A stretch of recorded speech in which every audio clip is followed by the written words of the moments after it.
Hello. Today I will be featuring a ship that I have not featured a lot on my channel, even though I tend to talk about this ship a lot. And that is the Tier 7, the Myoko. It was, in my opinion, one of the strongest silver ships in the game until the Fiji arrived. Now, worth noting here is the matchmaking. I'm against an AAO pre-made. You can see the enemy division B.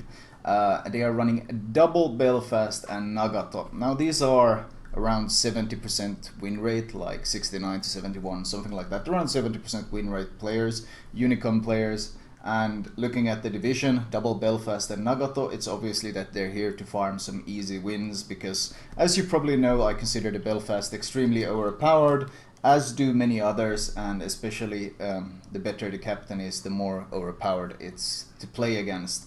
So I already know this is going to be a very rough game because, well, I'm solo, they are in a full win rate farming division, so this isn't going to be an easy game and I'm going to have to put my try-hard pants on. Now I am actually using the ARP Myoko here. It's the ARP Ashigara, I think. The reason for this is I couldn't be arsed buying the Myoko and I couldn't be arsed putting a new captain on it, so I just used one of the ARP ships since I already had a 16-point captain to begin with, or 18-point captain to begin with, that I could just use for this. Now Myoko, as I said, is a ship that I've often considered one of the strongest silver ships in the game. Let's see if I can land some AP shells on this guy before he fades. I think I aimed a bit too far in the front since he was stopping so quickly. Hit him for 3.6, not really that impressive. 3 penetrations, but I don't think they all dealt damage. Anyway, the Myoko has a lot of strengths. One of the main strengths is, of course, obvious when we look at it. That's the health pools. 39.2k health, which makes it very, very tanky. It also has a very good armor scheme, which means that in general for tier 7 it's a very tanky ship as long as you remain angled. The Myoko is quite vulnerable to citadels if you give any sort of broadside, but this angled, the ship is very, very strong. Downsides, well, the turret traverse is insanely slow. Even with expert marksman, we're talking about a 38.3 second turret traverse. So this is one of the slowest turret traverses in the game. In return, and the shell reload is very slow as well. 14-second reload.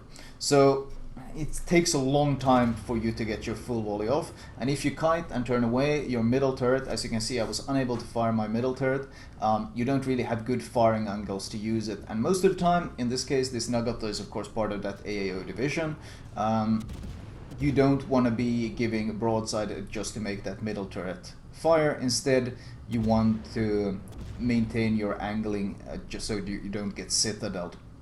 Now the strengths of these shells is, first of all, both the HE and AP hit very, very hard. This is when you start getting a feel, well, you kind of get it on the Furutaka already, but this is where you have so many guns that you really start feeling that IJN HE power and the damage you can pump out. Notice that I stopped shooting here for a second. He's running away. He repaired the 2 fires I started, so he's running away, so I can't set additional fires on him. Since there's no point shooting when he's right at the edge of my range, because it's unlikely the shells will actually catch him, I'm gonna use my concealment to my advantage here. And the point is, I want to get close enough to this. There's probably both the Belfasts here. I mean, we've seen the Nagato, we've seen one of the Belfast, and looking how quickly the shells are raining from that smoke, I think both the Belfast are sitting in that smoke and just spamming the Charnhorse to death. So I slide close with the ship, right within my torpedo range. Now, another strength of this ship, 10 km torps. So I drop my torps and I turn away, and I open fire as I'm turning away. I don't mind if they start shooting me now, which they are more than likely going to. You can see instantly detected number goes up and I become the priority target for that Unicum division. But I'm already angled, so the biggest threat here is going to be absolutely this Belfast HE. You see how much damage this HE is doing? That's because it's IFHE. These are, of course, as I said, they are win rate farming division with double Belfast. I can expect that they're all running 19-point captains because, well, they have more than enough games on all these ships to be able to do that. But I don't mind. I do hit an unfortunate AP pen in the back that deals 7k damage, but I kind of wanted them to shoot me because I wanted to keep them standing still and baited and interested. and by doing this I managed to kill off one of the Belfasts who were too focused on killing me and not focused enough on their surroundings. I also land, as you can see, I'll actually hit with 2 torps there. The second one hit the other Belfast, so I know the other Belfast has also suffered significant damage. So overall I traded half my health, but I did a lot of damage. And now I kite back behind this island, because unlike them I don't have any sort of smoke cover, but I can use the terrain to my advantage, which I do here. And talking of course back on the HE, 14-second reload, but the strength is not just the sheer HE and AP damage, but this is when the IJN fire chance really starts kicking in. This is where you get your first taste of what it's going to be like when you reach your ZAO. And well, the enemy is already calling GG because they think the game is over. Anyway, you have a 19% chance of setting fires, 19, and then when you add your flags, the fire chance flags on tops, you can get 21% chance of starting a fire. And Myoko HE is extremely deceptive because, well, one volley comes in, it starts a fire, okay, it doesn't seem that big of a deal. Second volley comes in, starts a second fire, okay, pop your damage con, a bit annoyed, like wow, this guy probably got lucky. And then the third fire comes in and you're on fire again. And that's when you start realizing, like, holy shit, this isn't a fluke, this isn't a coincidence that he's starting these fires, but it's in fact just how high the fire chance is. And that's exactly what we're seeing here. The same Nagato from this division was pushing in. I don't think he realized what was shooting him. He thought he was just fighting the Gneisena, maybe someone else who was shooting from behind. But I've been remaining undetected behind this island ever since they shot at me. So only now does he start to realize, like, holy shit, I got 2 fires on me. I'm in a bad position. I gotta flee. He burns his repair and he's just trying to flee as fast as he can. Because of his turning circle, he's not going to be able to turn into that smoke. I think he wants to get into the smoke, but with my continued fire on him, I think he's just going to abandon this plan and just straight up flee. And there we go, as I said, he repairs the fire, already an additional fire. And that's the power of that 21% chance of starting a fire per shell. This ship is incredibly scary against battleships, just incredibly scary. You see, he's trying to get into the smoke, but I don't know if the smoke is gonna last long enough to actually cover him and save him. In fact, it looks like, is the smoke fading? The smoke might be fading and he realizes, oh shit, I need to run. He needs to flee, so he's running for his life. The smoke has faded, the Belfast gets spotted, I assume by the kamikaze. The fact that the Belfast is sailing straight towards the kamikaze like he is makes me think that he's actually spotted him and he's gonna go kill him. He might be radaring, in fact. So I'm gonna leave my cover now and gonna see if I can help my kamikaze at all. It's unlikely I'll be able to do much, but I want to be able to deal as much damage to this Belfast as possible. Yeah, he's going straight for this kamikaze. He's going straight for him and he opens up fire. Yeah, probably knew where he was, plus popped the radar. Instantly kills him. You see the amount of damage that ship does with IFHE. Well, I don't think he needs it against the D&D, but in general. But you also notice that I did 5.5k damage just with HE. And I'm continuing harassing him. I set the fire. I think he damage conned the fire. So, well, which isn't very smart to do against the Myoko. And as I'm gloating at the fact that he damage conned his fire, and damage conned the fire and made a mistake because he shouldn't do that against the Myoko, I get undetected and I use my own repair. And now, see, this is where I make a critical mistake. Because I was undetected before I popped my repair, so in theory my play was good. But what I didn't take into account here was the shell travel time.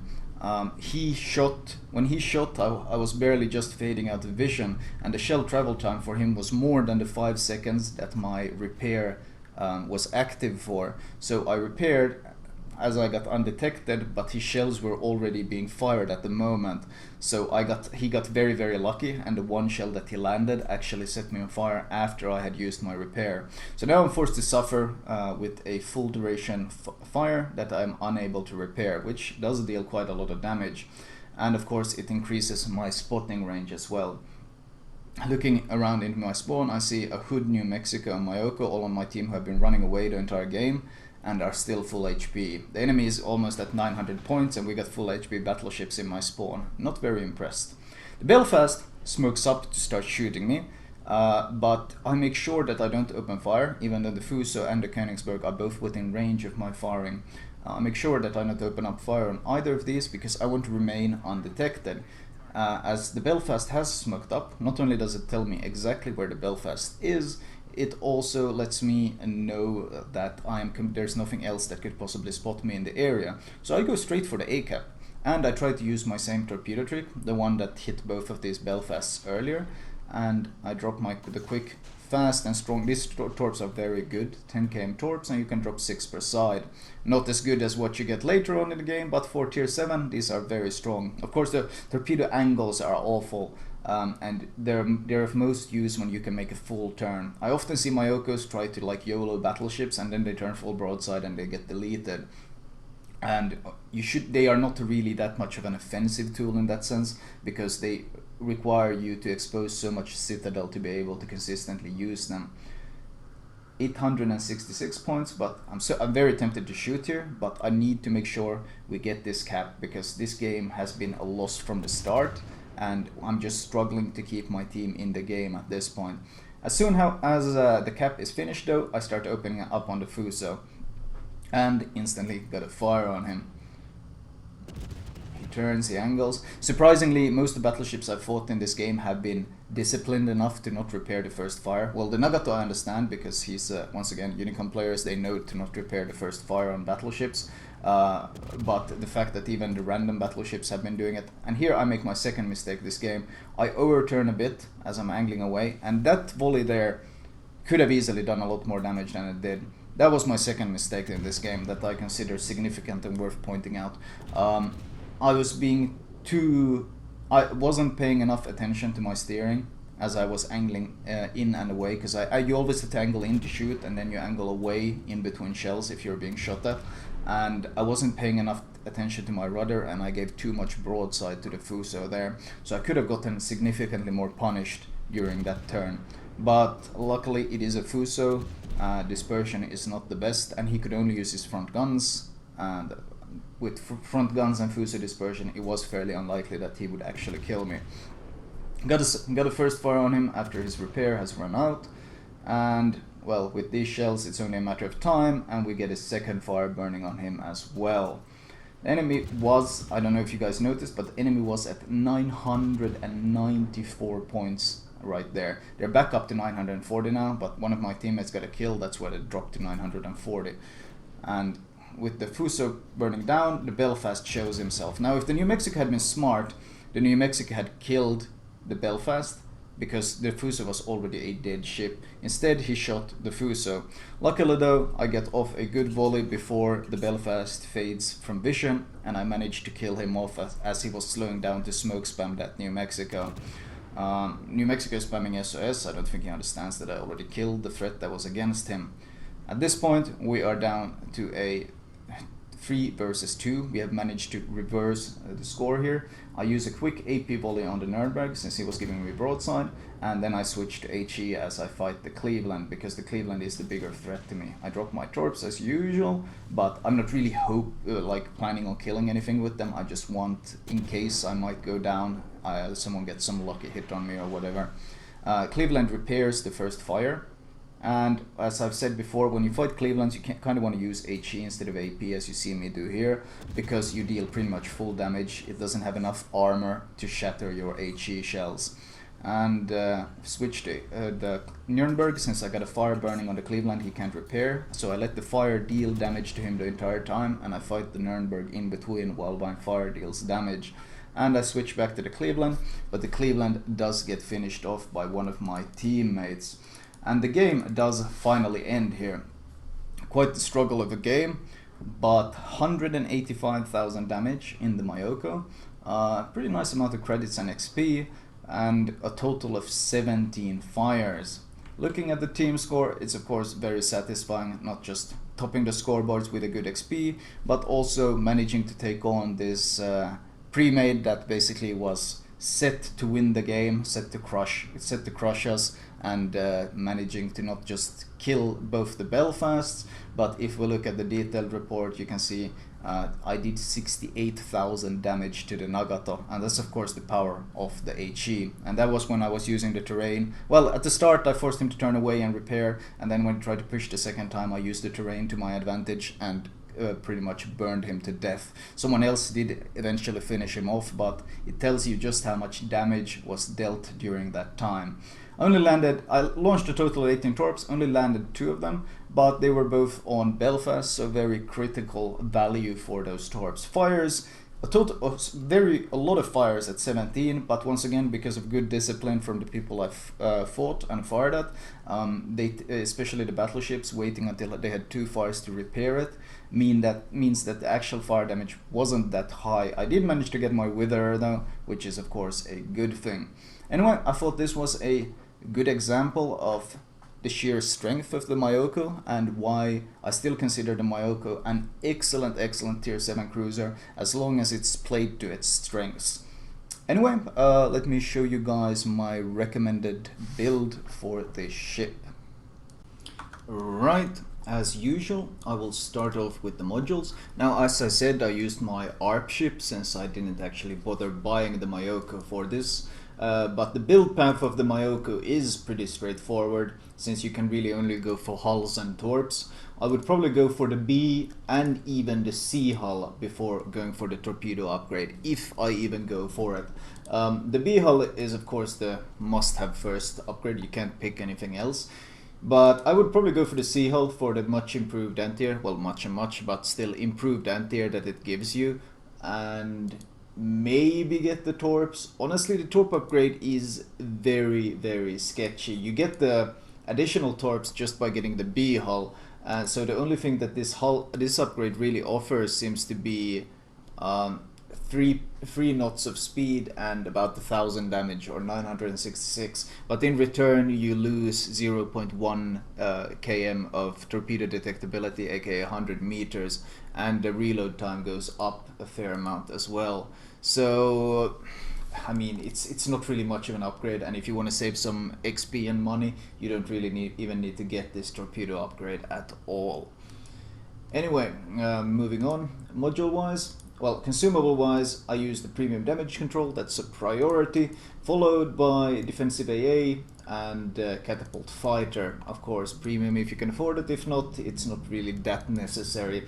I prefer this over the Hydro, since you really want to get into the Hydro situations with the Myoko, and overall there's a lot of carriers around tier 7 since it's pretty much Saipan territory, soon to be Kaga territory.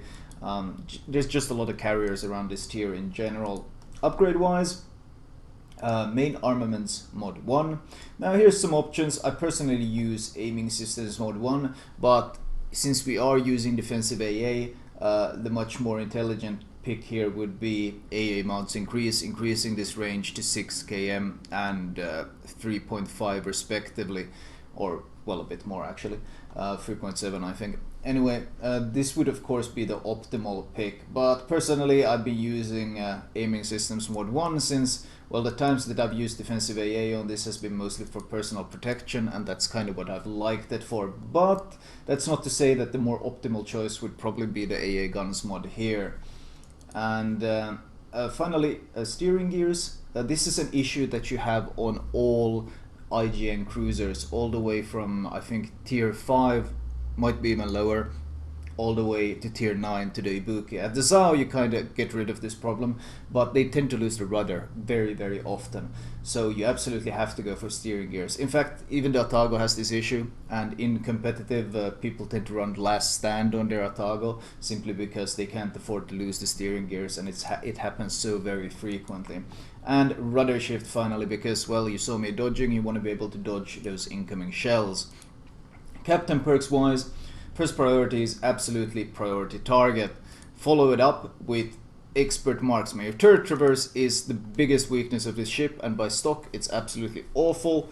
Upgrading this helps you at least alleviate this problem a bit. Follow it up with fire chance.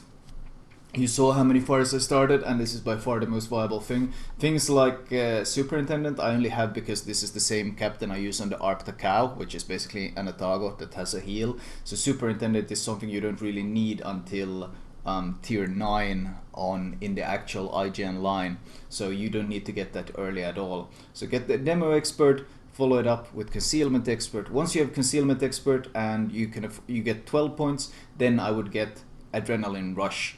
Now when you're approaching 15 points, I would assume you have already reached tier 9, tier 10, and that's when you can get a superintendent on top. I am currently running vigilance because I don't really like running hydro, especially since these are used especially since I use it on Takao, this captain, as well.